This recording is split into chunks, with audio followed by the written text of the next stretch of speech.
Welcome to the DMF. I am your host, Justin Yance.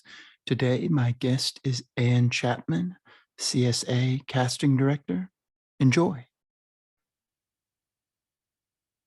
Okay, I have a special guest with me today. I have CSA casting director Ann Chapman. How are you doing today? I'm well. How are you? I'm doing well. I'm doing well.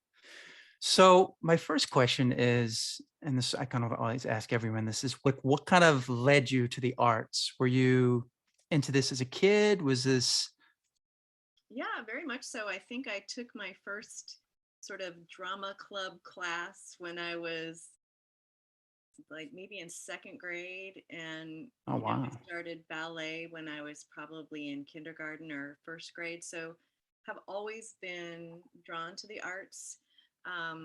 When you're younger, it's more as a participant, but pretty Hmm. quickly I started going to plays at the university level. And so I became an audience member and watching actors and watching their craft from maybe second or third grade, and always fascinated by it. But my family has always um, been enthusiasts of the arts, so I Hmm. was very lucky to grow up in a family where we would go see things. Did they encourage you to participate in plays? Yeah, sure. Yeah, they were very, and not just plays, pottery, Yeah. whatever kind of things to expand your horizon, everything from gymnastics to brownies, whatever, you know, Yeah. was interesting, they were all on board for. Now, so you would act as well in plays. When I was little, yeah. I mean, Yeah, when you're actually, little. I shouldn't just say little. Like my undergraduate degree is acting and directing. So I participated reluctantly as an actor at the university level, but I was always more interested in the directing side of it. Interesting. But I definitely believe that all directors should have acting experience. Yeah, absolutely. Were there any directors that you felt drawn to, like either in film or in plays? Like what? I mean, I guess you would have to ask me that question every year of my life because it depends on what I'm watching or Yeah, working on. So I'm always a big fan of whatever director I'm working with at the moment. yeah, Um, but I have to say, Jeff Nichols, who directed Loving, I really, really have taken lessons from him and enjoyed my experience with him was with Erica Arvold in the audition space, and just watching him work with actors was everything that you would want it to be. yeah. I imagine that. Now he did the film also Mud, I Yeah, believe, yeah, he too. did. Yeah, Yeah. yeah. So he's done. Yeah, yeah. He's a great director, and I love that film, Loving. That was an interesting film. It kind of came out. Not a lot of people saw it, but it's like one of those like little gems that you'll find. I Um, agree. Yeah, I yeah, was interested that not a lot of people saw it because it's such a good film. And when we went to the premiere at Cannes, with I think it was an 11-minute standing ovation, yeah. you think, oh, this film is going to find its audience. But at the same time, other films came out that were very interesting as well. And sometimes, Yeah. if you have a smaller budget and a smaller footprint, you get lost in that shuffle. That's Joel Edgerton, and I think that's Recent, 2016, right? yeah, yeah, yeah, Yeah, that's right. interesting year. So you also you have a BA at the University of Kansas. Is That's that right. correct? Yeah, you've done your research. I've done my research. What's something that you learned there that you like took throughout all your career? So that's where I learned what casting was. I didn't Mm, understand what the craft of casting was. I understood standing in front of a director who was casting a project, from the actor perspective. But it wasn't mm, until I was in a directing class, and this is all theater. This is before I started working in film. And the professor, Dr. Grombeck Tedesco, it was just scenes. We were directing scenes, and so a number of students from the theater department, actors, auditioned, and we all had different scenes that we were working on. So it was one audition and you were auditioning for all the different scenes. And so we sort of had this meeting afterwards, um, and we were sort of breaking out who was going to be working on which scene. And he said, if someone can find a place for this actor in this project, in their project, that would mean that everyone who has auditioned will get a role. And I thought, Mm. we can do that? Like we can, that's that's something we can do here? Yes, that's always what I want to be doing, Yeah.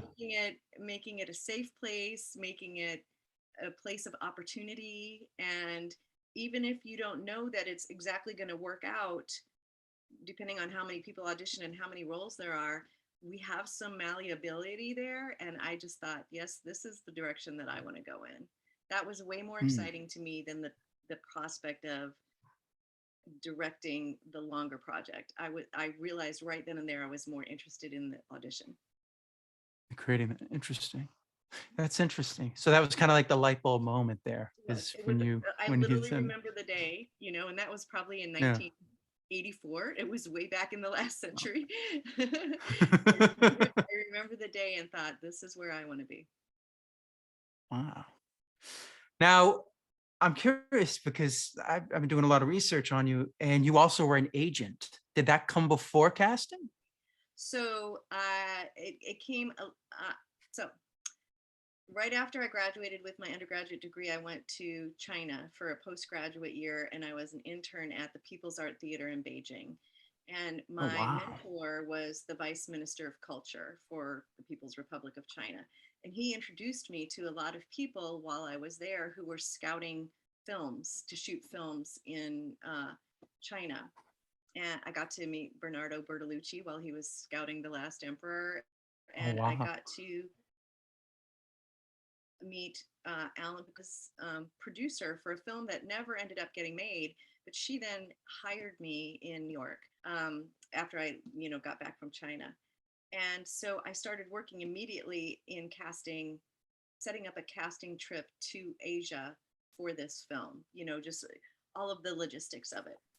But then my boyfriend, fiance, wasn't interested in moving to New York. He wanted me to move to Chicago, which I did. And so I put my resume out in Chicago, and a talent agency was the first company that responded to my resume. And obviously, I needed a job. So I was hired by them to cast extras, and I did the extras for um, the original Child's Play movie, Chucky. And then an opening opened up in the talent agency for an agent. So I was offered that job, and I took that job. And it was very interesting because it's somewhat the same goal, and then it's completely different goals. But Yeah. being behind that curtain from a casting director, being behind the agency curtain, has really helped me in my relationships with agents and relationships with actors and how their agents are presenting them. I understand what the driving force is from that. So Yeah. I knew pretty quick that I don't enjoy being an agent. I am much more interested in the craft and the artistry as opposed to the deal, And so Yeah. I think some of those actors I knew would be better represented by someone else other than me. So the minute I could get back to casting, that's what I did. So how long were you an agent?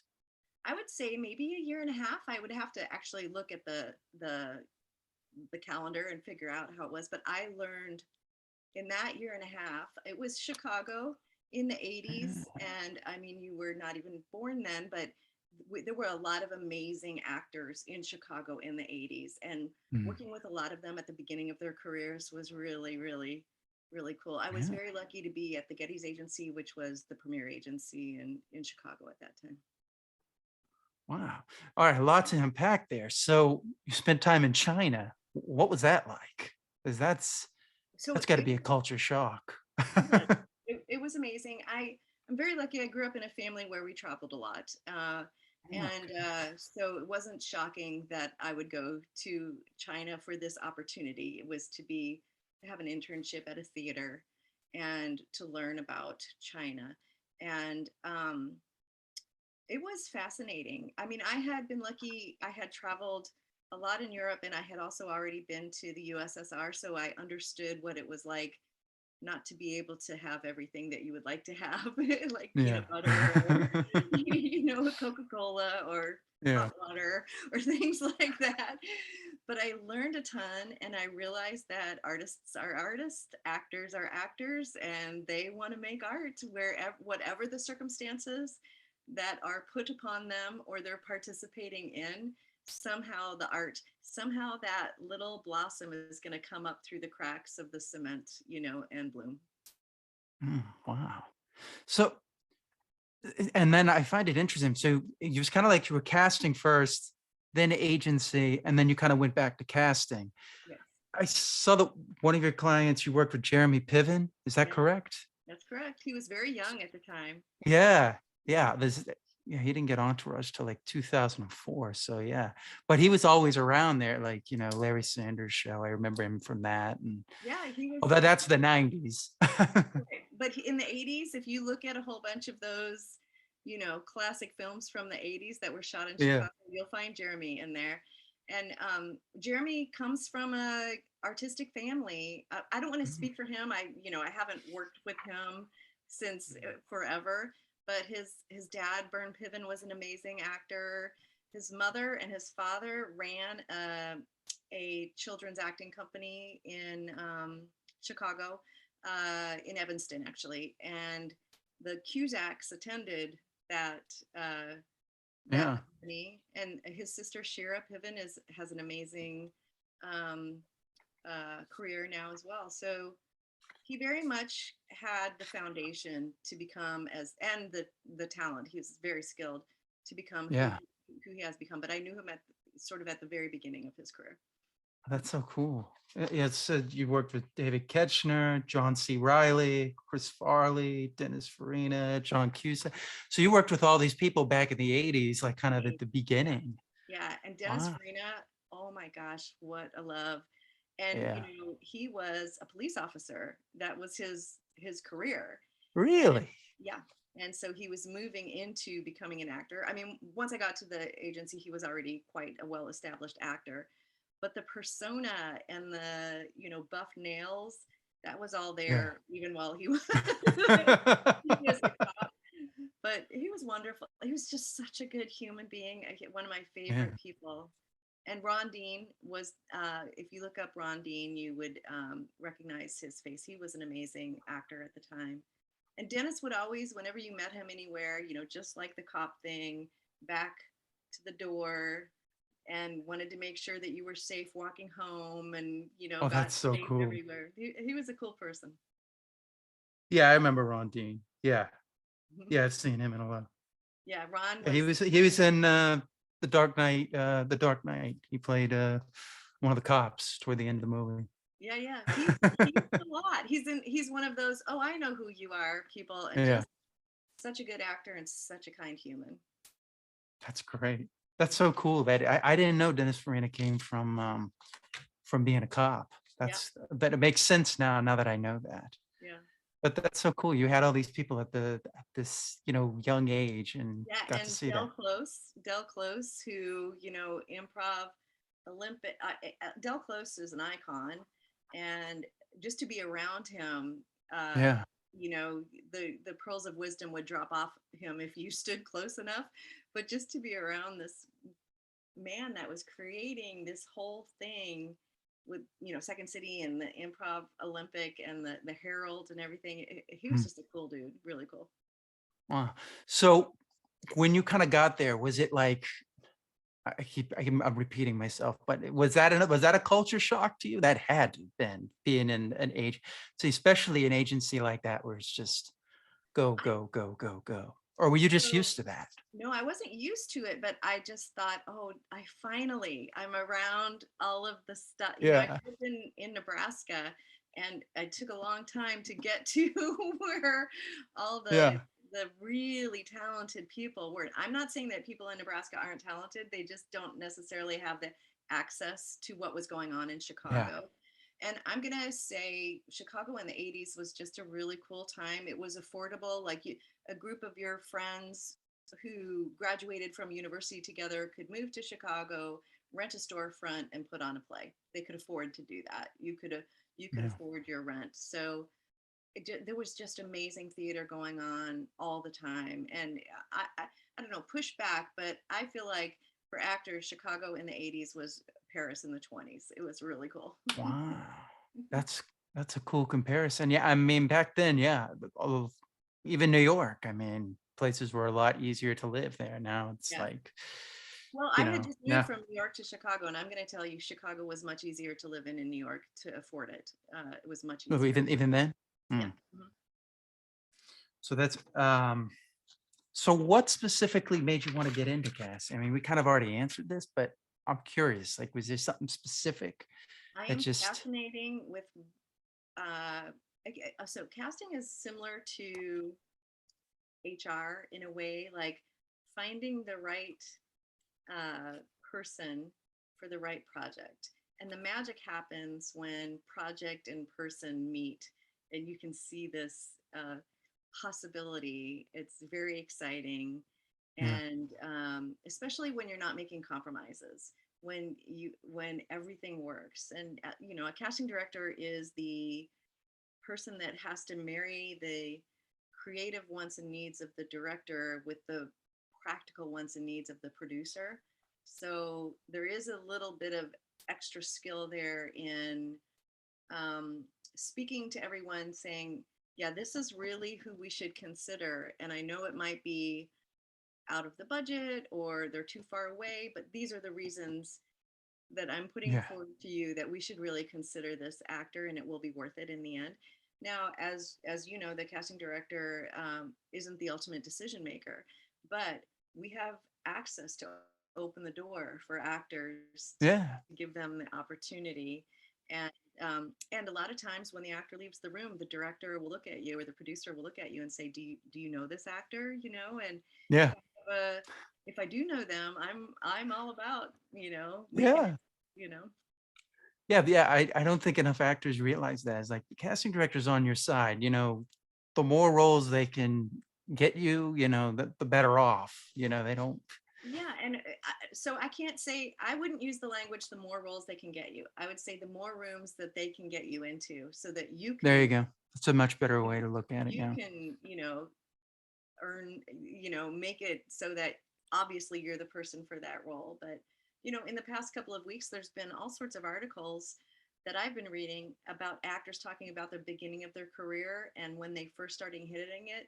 And usually there's a casting director Yeah. involved, Michael J. Fox I think he's the cover of People magazine and he talks about it this week too. So Really. it's a behind the scenes role, but not necessarily for actors and directors and producers. Actors and directors and Yeah. producers and screenwriters, when you're involved with the screenwriter on the project, they know what the job is, how important the role is. I've had casting directors tell me that they kind of sometimes feel like it's a thankless job because there is no like Academy Award for the casting director. It's And coming. sometimes they It's feel coming. left out. Do you think it's coming? Oh, I know it's coming. I have Yeah. it's been like on a 5-year, um, I don't know what they call it, like discussion path, Yeah. so, and the BAFTAs have a casting award, the Emmys Yeah. have a casting award. I'm a British Independent Film Award jury member for the performance Mm. awards. We had our last meeting this morning. Nominations will be coming out tomorrow, and there's a casting award there. So it will. I have every confidence that it will happen. It is a long road, Mm. though. The first casting director that I worked for back in the 80s on that trip I was telling you about for China, she was one of the OG CSA members, and she was talking about, and this was in 86 or 87, and she was talking about that there needed to be an Academy Award for casting back then. It has been a long road, but we are very close. Man. Mhm. Well, that's good. I mean, I hate to like make the show longer, but but I think it should be in there, Thank you. I I mean, it do should. too. I you agree know? with you. Um, so let's talk a little bit about Child's Play. That's your first role.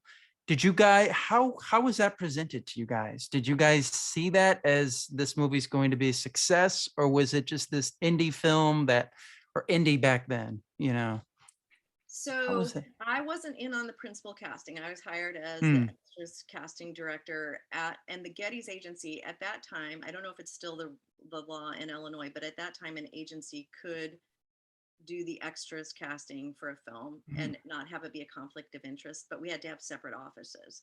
It was called atmosphere then as a or background as opposed to extras.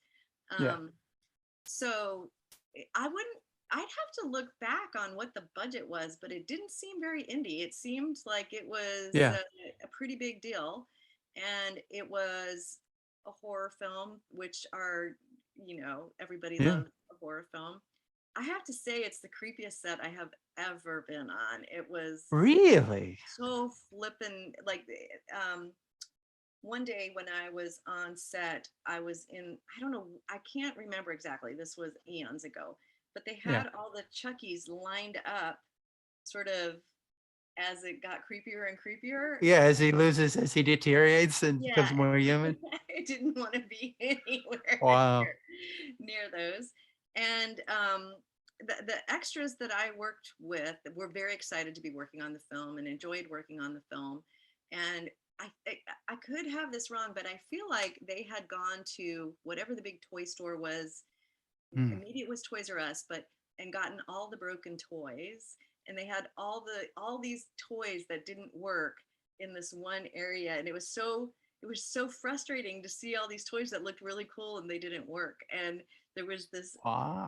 this feeling of something's wackadoo here, and it just. And So I remember watching the little boy who was the lead in the film, watching him yeah. work, and I remember being aware as at such a young age, watching him, what he had on his shoulders. I was immensely Yeah. aware of that, and that's something that I've always paid attention to throughout my career is what is expected of children, because they are children, they're not little Yeah. adults, they are children. And that was sort of my first watching that on a major scale on a big set, and take after take, and watching what this little boy was dealing with. Wow. Would he be like, would you see the little boy kind of creep into the thing? Like he would get tired? I mean, like, Well, when or he would they just be good? I do have one memory, and I don't even remember the scene, but I remember him being so excited when he got through the scene and hit all the marks and hit all the lines. So Yeah. obviously he's already trying to make sure that he did his job and got everything Wow. right. And the sense of relief, he was almost giddy and, excited that he did it all right for that scene. His mother was, I think it was his mother or his guardian was right off Yeah.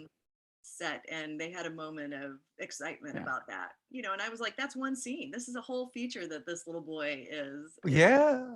you know Wow. Yeah, no, it's not like the old days where they would just bring in the kid and they'd be like, okay, your mother died. Now cry and put the camera on them. It's like we have the laws now. Well, yeah, but there are still bad actors, so don't call that the old days. Just Oh make yeah. sure that I want to shout out to all parents that are interested Mm, in having their children work in the industry, that do not, make sure and make sure if you have a weird feeling, trust your weird feeling and yeah. don't participate in that project. Even though there are all sorts of state regulations, and if it's a union film, SAG after regulations, they're still children and you have to take care.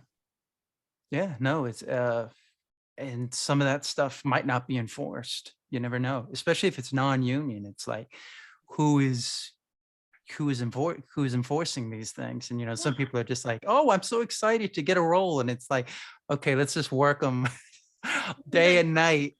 we're on this location for one day. Let's get everything that we can in. Yeah, Well, it's like you can't do that to a kid. I'm always thinking, okay, if this is this child is working for more than one day, if you overwork them on that one day, they might not be ready to work the next day. So what have you Yeah, saved? What have you saved if, exactly. anyway. Exactly. That's interesting. So the set had an eerie feeling about it.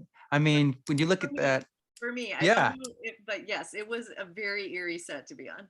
but I can watch that film and you can see it has it's very lived in and it has a very set like feel of reality. I think that's one of the things that works about the first one is that it feels like it doesn't feel like this fantasy world. It feels like something that exists. That's why I think a lot of the magical stuff kind of works in the film. Plus, you Yeah. get Brad Dourif, who's a fantastic. But I mean, that's lasted like a test of time. I mean, they're doing a Yeah. television series right now about him, I that remember the character. I remember the stunt going out the window, and watching Yeah. it all happen. And so I don't want to tell tales on anybody. This was just my experience watching, down on the street. It was a one and done. And they didn't go out the window exactly how it was planned, but that was it. That's how Yeah. that's how Yeah. the fall happened. And it was freezing. I feel, I could be wrong, but I feel like it was like January or February. It was so cold, and having to do this major stunt with wind was an issue.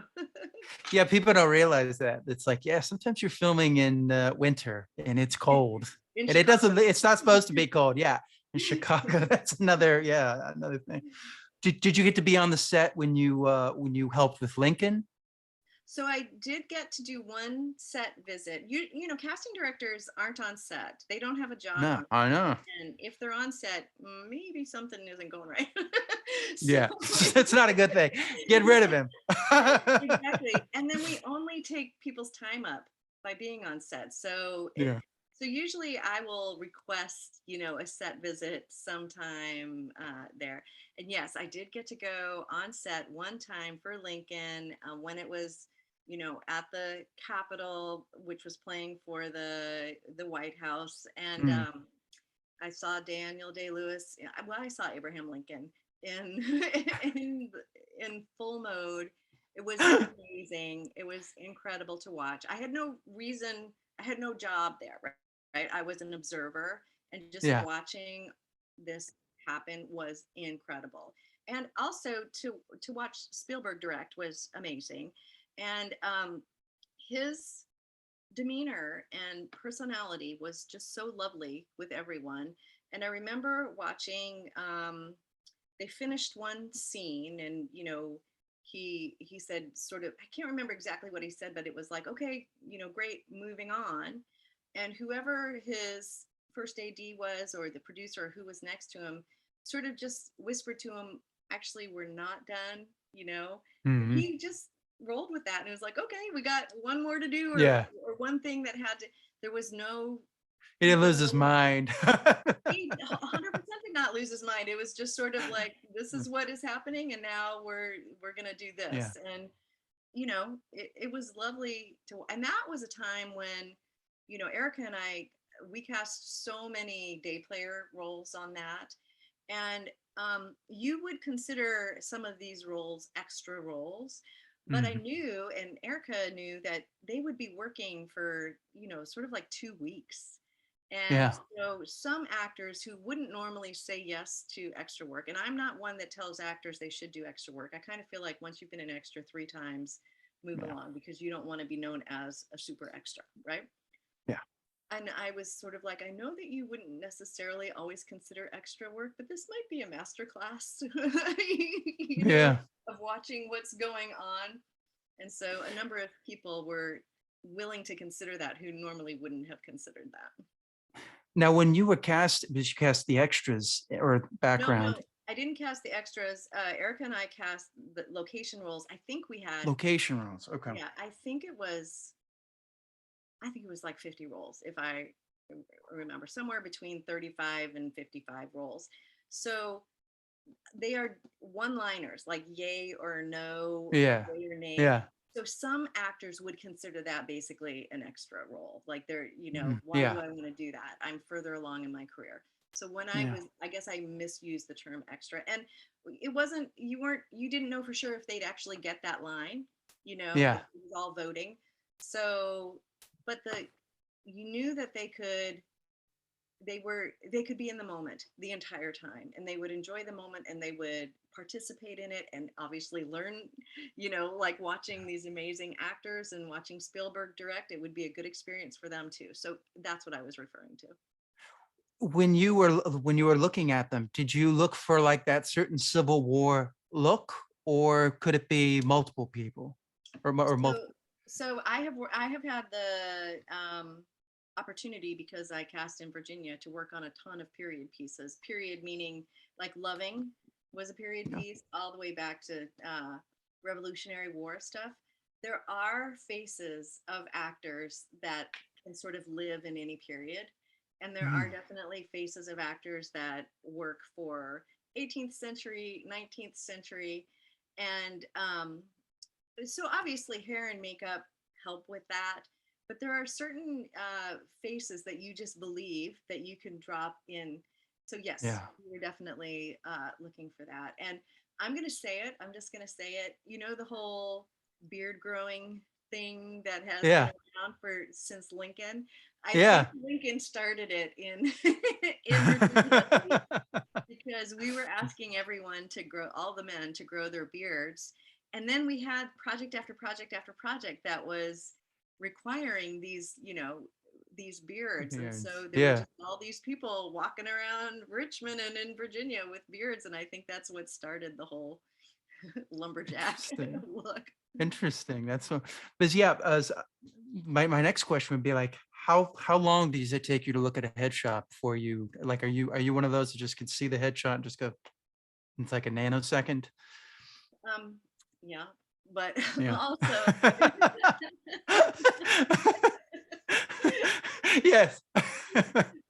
As you talk that's to you like you go to the coffee shops, I can just imagine you like at the coffee shop, just go, yeah, well, just I'm doing that about an hour ago. Yes. like it's Tinder for you or something. You're just going, Well, I've "Toot, never been toot, on Tinder, toot, so I toot." don't know. But I've definitely looked at. Here's what I'm gonna say, because I'm old school. I do miss having 100 headshots in your lap, physical Hmm. headshots, and you're just going through them like this, and you can turn it over. It takes much more time online to click on everything and look at everything, and I don't feel like you get to see everything online the way you do when it's the physical copy in your lap. Um, but also, when I'm looking at a stack, I mean, I remember on jobs back in the day when the mailman would deliver a satchel of headshots this high, and you're just opening all the envelopes and going through everything. And different agencies would have different color envelopes, so you knew what Yeah. headshots were coming from what agencies. So there is some egalitarianism, egalitarity. I don't know what word I'm looking for. It's more equal when they come to you.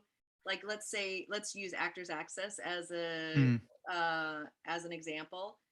These are unrepresented actors, and so they've kind of have a uniform way that actors put their information in there, so everyone has an equal amount of Yeah.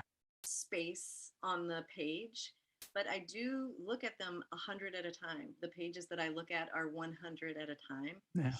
But the thing that you get also on the from those platforms is reels and slate shots. And so I always look at if there's a slate shot, I hit it right away, because I want to hear the actor's voice. I want to see Yeah. them moving. I also enjoy seeing them as themselves, as opposed to in their reel. Hmm. Interesting. It gives you an Interesting. idea of their energy as a Yeah. as a person, as opposed to the actor. So pros and cons of that. Was that something that you being able to just look at headshots and just kind of gauge that, does that just come with time, or did that Yeah, something it that you does. developed? Well, you develop it over time. And I Yeah. remember, as I told you, I learned a lot from the agency that I was at Getty's. So Mm, the head of the Chicago office, Elizabeth Geddes, would have me come into her office with a stack of headshots, because we saw new actors. I don't know how it works now, but back in the day, we saw new actors every month, and it was like a I don't know if it was 2 hours. We would invite a certain number of actors to come in and do a monologue and decide whether we were interested in representing them or not. So I had the job of narrowing everyone who submitted to the agency to who was going to get called in. So she would have me defend my choices. Like we go through the headshots and the resumes and explain why I was interested in this actor. So from the very beginning, I've always looked at actors' headshots with what makes this interesting about why is this actor interesting and why should we meet this actor for this role. And And so you had that like kind of, go ahead. obviously when there's very specific things needed for a role, for example, as you were talking about Lincoln, like can they deliver a line on horseback? That's a specific, Yeah. can they ride a horse? Or, you know, again, in Lincoln, the show within the show, how are they at delivering classic theatrical, Yeah. so it depends That's on the something I person. feel like is becoming lost in this day and age, because it's just I mean, I went to Lee Strasberg and Neighborhood Playhouse, and we touched on it, but if you go to like England, it's primary. It's like the main thing that they're teaching them is speech.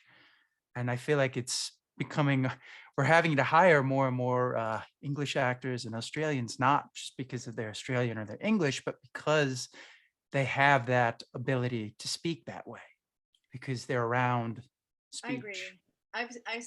I lived in England for, almost 10 years, and I've spent a lot of time there. I have opinions about that. Mm, In England, you are taught a craft. You're taught the craft, and there are a certain number of schools that you can go to for that craft. There's privilege within that. There's privilege to be able to go to any one of those schools and to get into those schools. And England is very much working on that class privilege. Uh, mm. that hasn't been, in my opinion, that hasn't been worked on in the United States as much. So, we do have amazing schools in the United States as Yeah, well. we do. No, I learned a great deal from these schools. I'm not putting them down. I'm just saying that that's something I would say put that more of a focus on there. Right. And you're taught Also, all those things. You're taught the speech, you're taught diction, yeah, you're taught all of those things. And like in the United States, and obviously this is my opinion, this is, yeah, subjective, but in England, you can't just declare yourself an actor on a Thursday and start yeah. going to auditions. And you can here. Also, their their speech is it has a lot of energy to it. It's almost theatrical in nature. So even if they're not an actor, just by being around, I mean, you look at Cockney, just the ups and downs. It's already teaching you what you're going to need to do for, Shakespeare, or what you're going to need to do for a mid-Atlantic or a transatlantic. Right. Mid-Atlantic is more transatlantic. Yeah. So so where did you learn? Do you work a lot with acting? Yes, I work a lot. I work a lot on speech. I found somebody who went to Central up in New York, and I was like, okay, from an acting class, she introduced me to, and I was like, okay, you're the person I want to work with. You understand this, and he taught me transatlantic, and he's like, okay, now we can take you back to mid-Atlantic. I'm going to teach you the harder stuff to bring you back down. And he would tell me but he would say, it's not fair in this country because in England, it's there. The language is theatrical already. They already, it's built into the culture. Whereas here, we can speak really lazy at times. you know, People just will just run off their sentences, Yeah. whereas in classical speech, you got to kind of hit the ends of words. Yep. Um, so yeah, moving on. How did you become, would I call this the supervising casting director of VCU, or would you be considered the casting director of VCU? Um, I mean, I guess it could be supervising casting director. Yeah. I'm teaching casting there. So I've taught semester long casting classes in the cinema program and in the theater program, but I also organize all of the cinema films that are made. So if it depends on when, if the film is being made during in the semester or during what we have, which is called the summer intensive, which we usually make between 5 and 7 films every summer. In the summertime, I usually have a full casting team, and Mm. they're learning the casting process. So I'm trying to give them the opportunity to take on as many parts of casting as they can during that time. In the semester, it's harder because that's just one more thing in their Yeah. semester that they're working on. So I tend to do, I include as many people that have time to work on it, but I'll be casting those films. The students get to make the ultimate decision, but um, with the benefit of my outside career, we have more actors that will look at us and will submit to our films than if a student had put the breakdown out. Like, Yeah. how did you come to I one of our films? I saw it on Actors Access, and I was really impressed because on set you had Danny there, Yeah, who is the teacher. So I knew we got the shot, but he's showing them to, always have the backup. Something right. could go wrong, and just, we do it again. And I would watch him. I was like, that's good. Yeah, He's making them, because I've been on student projects where the teacher's not there, and it's, there's a lack of organization. I mean, they're young, yeah, there's nothing wrong, but having the teacher there supervising it and seeing it and then pushing them a little bit further, I liked that, because it's like, okay, you're pushing them to be better. It's like, yeah, we got the shot, let's go a little bit further. I said that to him after. I said, we got the shot like the third take, but he's like, yeah, we'll show him how to do it. I was like, yeah, I got it. and he just, his 491 directing class, they just shot their film that we cast Mm, this past Saturday, and we had, I would say it was 2 roles, and I think we had at least 100 actors submit for the yeah, 2 roles. And because of how fast it was in the schedule, we did first round via self tape, and the entire class got to look at the pics of who we thought were viable candidates, and we had a yeah. discussion about their opinions.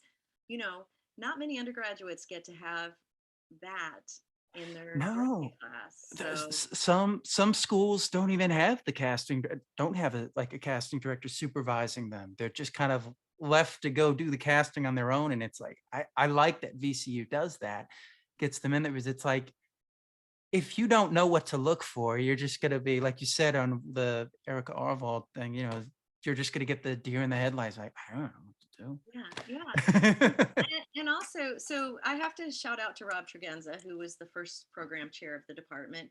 He Mm, wanted the actors working, I mean, he wanted the students working with actors all the time, like from their yeah, first films. And he 100% agreed that actors should be paid for their work.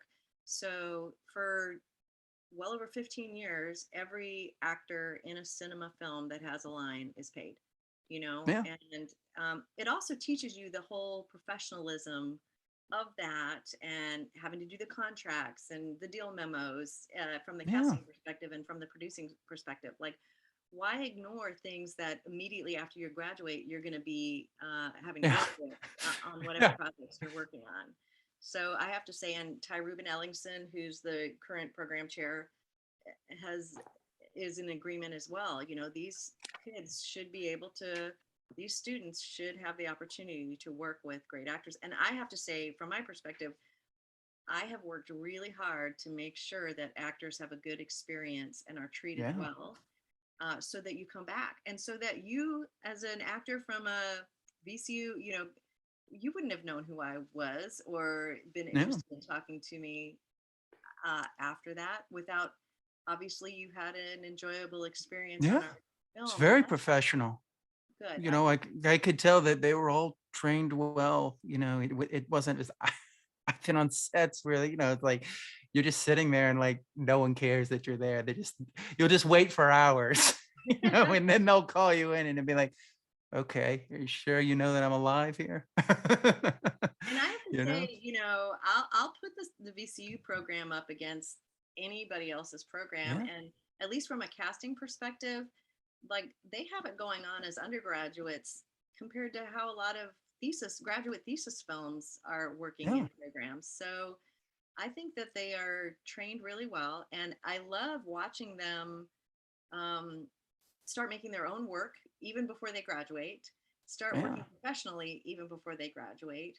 And then I always have this sort of handshake where we move from, sort of professor to student to colleagues, because I want them to hire me to cast their films later Yeah. on. And that has Yeah. happened No. numerous times, that I'm their professor for the casting program, and then a couple years later they're my boss and hiring me to Uh-huh. cast their film. So, But that's great. I loved the way you guys ran everything. That was just oh, that's good to hear. very professional. Tell your Very friends. professional. I will. Um, so we're kind of in a conundrum here. Now we're in the post-pandemic era. Yeah. Do you see us ever going back to kind of going to the room, or do you think that that's kind of just going to be for I just lost the name when we have the Chemistry when reads. you read, it was another term, but I can't. Screen test when you bring them in for a screen Oh, test. right. Do you think that that's kind of being lost now, or how do you So feel I about it? I kind of have a sense that the first round is going to be self-tape for a very long time, forever. Basically, I don't Mm, think we're going back. I also think that what the pandemic did, which was a great um, sort of benefit for casting directors, but I think has also helped actors, is to be comfortable doing a self-tape, and also know that you don't have to go to a studio to do a self tape. You've probably figured out your own little thing in your own little yeah, space, and and there was a lot of pushback about that previous to the pandemic. But once you got locked in and realized, oh, I have to do it from here, I'm going to figure out how to do it. It got yeah, a lot of people past their fear. I have said this before, and I'll say it again. I 100% think that there should be a film festival of self tapes. yeah. Some of You them talked about that on the. You talked about that with it. That would be great. some of them are so creative and amazing. Yeah, And sometimes it's like funny, but no, like you're yeah. amazing. It's not right for this project, but I will always remember what you did and bring you in for other projects. It's See, also I, unfair I to the actor because then you have to be. Go ahead. I like the fact that you're open to that. Because some casting directors, they don't want anything different. Like, I mean, most most say, a background needs to be plain, because you might, if we had a bookshelf, they'll be like, well, what books is he reading? And then we lose the, It's true. track of I it. mean, I'm gonna say that that is true. You definitely look at people's background. I'm Does sure that mean people. though that it was bad off the bat though? No, no, no. If I you're think already looking at it? since the pandemic, I have become much more forgiving and understanding. Like Mm, I I want to see the work, and if this is the only way that the work can happen, but don't be super sloppy about it. Make an yeah. effort, right? But Yeah, don't just hold the camera there and like not have anything stabilizing it. Hey, what's going? yeah. But I've seen my fair share of actors who are on set have a 15-minute break and they run to their dressing room or run to the car to do a self tape. I'd rather see the Yeah, work than not be able to think about them or include them. Uh, and for that to be said, it's almost like you're from the first round, you're trying to get to the callback, right? If there's going to be yeah, a callback. So even if the circumstances aren't the best, for example, you're on set and you've got wardrobe from what you're working on right now, giving us the opportunity to put you in the link that's going forward to the decision makers, the director and the producer, as a placeholder. And I can leave a note saying this was their lunch break or something like that. There's forgiveness there and there's understanding. And they're like, okay, you're going after it. Good for you for making it work. But I do love when it's a neutral background and you're all in and I'm not having to pay attention. I'm not going to say that I don't love that because I can yeah, zero right in. But I think we've all learned a bunch. And I think we've also I don't want to take away from any co-ops that are, actors are filming each other and you're doing, going somewhere to pay to have your self tape done. But I yeah. really don't think you need to do that anymore. Maybe for the first couple of times to learn how what is needed, because it is an unfair. We're asking the actors to be the cinematographer, the director, the editor, all of that. Yeah. We're asking a lot, but it also means that we get to consider so many more actors than we could have considered before. So I know that that might be unfair. Like before, you might have considered somebody, you might have considered 50 actors. Now only one actor is going to get the role. Now we're considering 400 actors, and still only one actor is going to get the role. Yeah. But that's 399 other actors who I have experienced. Have you found any problems with, casting through the self-tapes? I had a casting director tell me this, that she cast somebody for something and, they'd never been on set or never done anything, and they were great in the self-tape, and it was for like a recurring part, and they brought them to set and action, freeze. I had no idea. Yeah, have you had anything like that happen? I have been very lucky, and I haven't had the feedback that this didn't work, you know. Mm, But the same thing can happen in the audition space yeah, in real life. When you're meeting in person, some actors are really good auditioners and they get more nervous on set. Some yeah, actors are horrible auditioners and they are just naturals on set. yeah, My goal is to make the audition space a safe place to create, a safe place to experiment. And I will give you as much room as I'm given as the casting director from the director and the producer. That's very different if it's a commercial, it's going to be very specific. yeah. But if it's a independent film, there's more, and if it's a student film, there's more room to work with. And so I take advantage of whatever opportunities there are in whatever space that I'm working in. But there should have been a conversation about, have you ever been on set before? Yeah. And how about maybe can we have a set visit before you're acting on set? And that's what Before I you just lose it. yeah, that's what I love about student films is actors are getting the opportunity to really go through all their Yeah, paces. I'm not going to say the stakes aren't high. They're high for the yeah. students on those student films, but But you it's don't have not. time. You Yeah, gotta get it in. There's not gonna be multiple takes. It's right. you gotta go. But like you said, yeah, it's not gonna be as opposed to like it's not gonna be 100-person crew there, Yeah, it's They're not not going to gonna be be. a recurring role on a Netflix series where you're just, oh my gosh, can I, Yeah, you will already have understood how it is to work on a set and all the exactly. equipment and not trip over the wires and all of that sort of stuff. Do you like to work with the actor when you're in the room with them? I do. I love that. And I think that that's where, particularly students in film school, they do themselves a favor, the directors, if they participate in the audition process, because they are getting to direct 50 different actors right Yeah, away, So I love working with actors in the room. I really, and I want every actor to walk away from an audition feeling like that audition was successful even if they didn't get the role, like it was a good exactly. experience. And I'm going to be honest, some of my memories of projects, the final memory of the piece of art was an actor that wasn't cast in the role that I saw in the audition that I thought was flipping amazing. Yeah, And seeing the actor, seeing the final project on screen, I'm like, I like what happened in the callback better.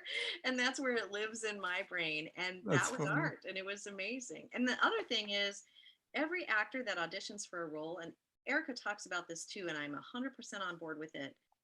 Everybody has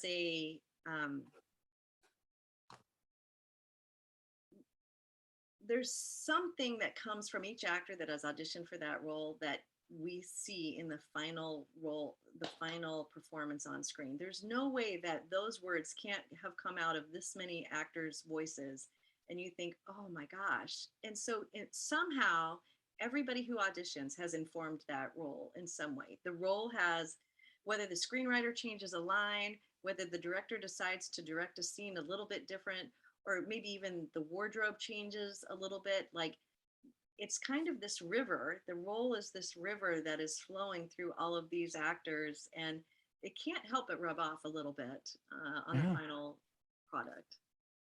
Yeah. Do you think Zoom isn't able to do, I think, what it should be able to do with actors, but do you think that that's the future? More like we can't have you in the room, but at least we can kind of create this and like maybe I don't know. Do you see Zoom being more of the future, or do you think it's going to be self tapes? Well, I think it's both. I think a self tape is your first round, Mm, and Zoom is the callback, the chemistry read, the rehearsal, the table read, or what. I mean, it totally depends on the pandemic, and it totally depends on the budget of the project. yeah. But if you can have, and even before the pandemic, I worked on a project where we had the director was in Los Angeles, the producer was in San Francisco, the male lead from the chemistry read was in New York, and the female lead was, I think, in Atlanta. And so I did it. It wasn't on Zoom. It was on another thing, and we made it all work. And none of these people were in Virginia. It was going to shoot in Virginia, and I was the casting Yeah. director.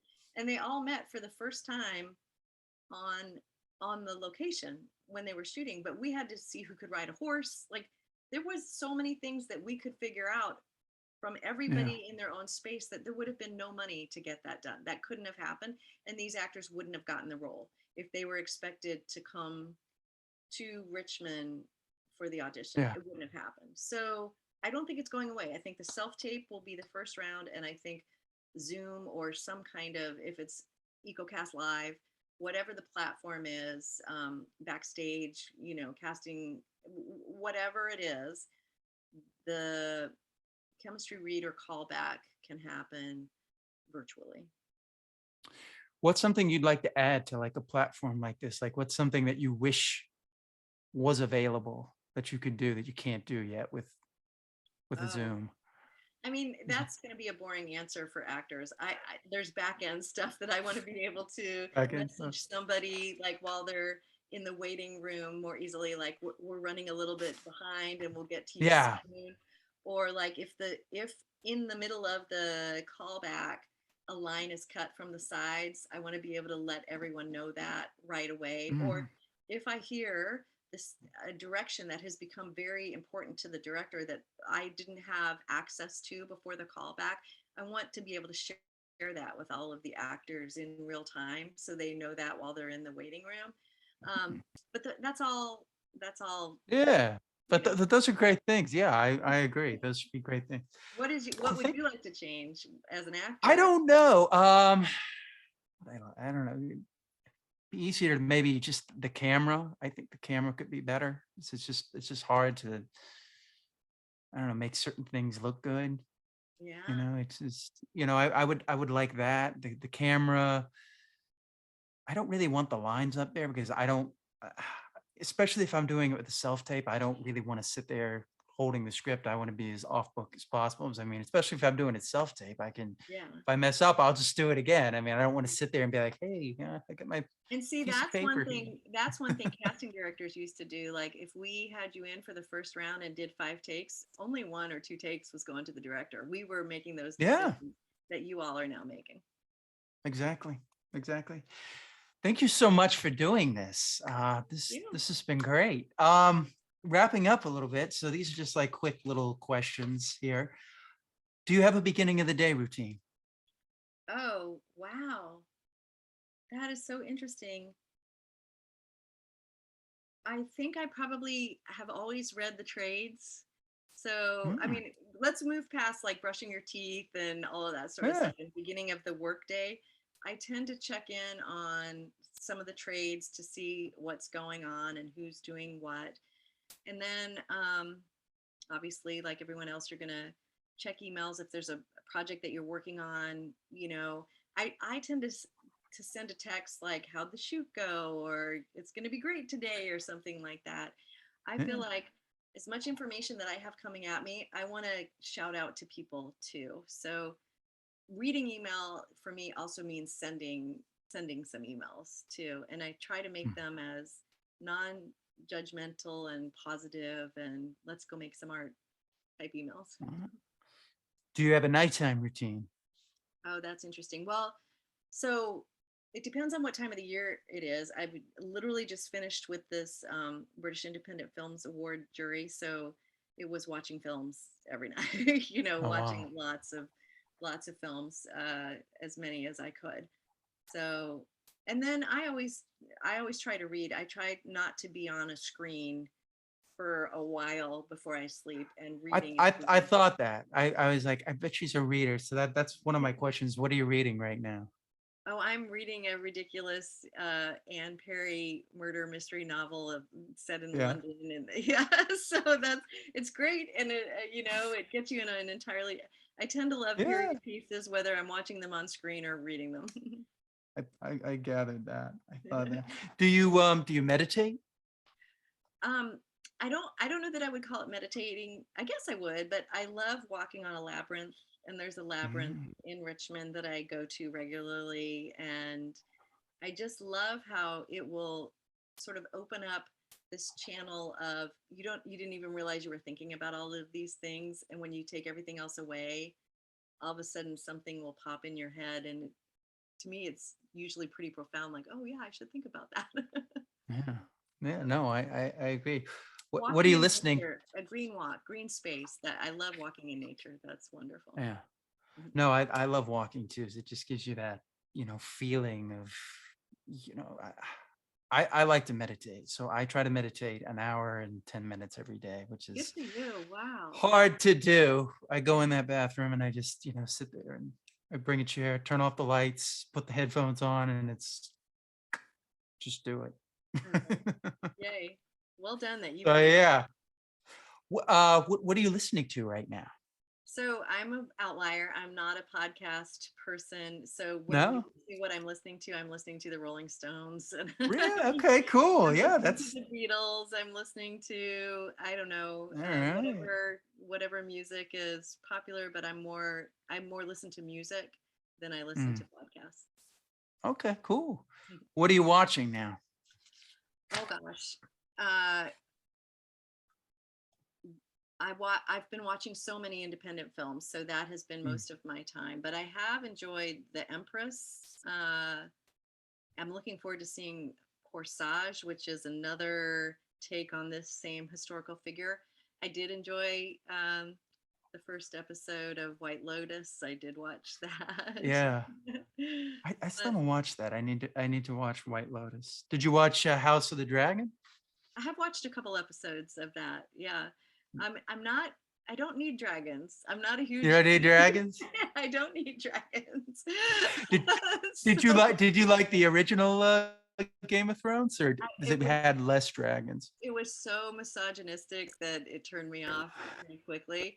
But if there was a particular performance that people were talking about, I would tune in for that. Yeah. But I don't know. Normal people, during the pandemic, I mean, that was some of the best viewing that I've ever seen. I absolutely love Normal People. I'm a huge Paul Mescal fan, and I tend to watch, because I'm this weird casting director. I tend to watch something to see a person's performance. Like, I will go Mm, because of this person as opposed to this thing, if that makes sense. interesting. Yeah. No, that makes perfect sense. Mhm. Um. All right. Thank you so much. This has been great. Yeah, an hour and five. That's pretty good. Hope I don't bore people. That's a long conversation. No, no, this was great. This was great. So, how can people reach you? I'm pretty easy to reach, and chapmancasting@gmail.com. It's not, and if you go to my website, which is annchapmancasting.com, there's a way to email me through there. I also have a Facebook casting page, Ann Chapman Casting on Facebook. So that's where I tend to put my breakdowns out. I'm I'm not a Twitter No, Roddy. I saw that. Sometimes I go through everybody's social media. Like I've found Facebooks and I've like scrolled down to like 2006 and there was like nothing on yours. Yeah, I'm not. So I don't know. And Instagram, my Instagram is pretty just personal. Like, Yeah. loved I loved this place or something like that. So I don't really use it for work. But and I put my breakdowns out through obviously Actors Access and Breakdown Services and the Virginia Film Office and the Virginia Production Alliance and Women in Film and Video and a whole bunch of listservs like that. And then it goes on to other places. Okay, cool. All right. Well, thank you so much. Thank you. Thanks for asking.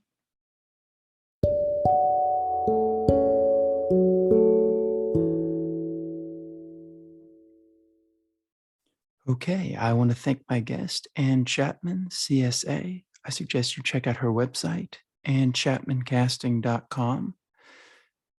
If you liked what you heard, please consider subscribing and maybe give it a review. As always, you can find me at Justin Yachts, and I will see you next time on the DMF.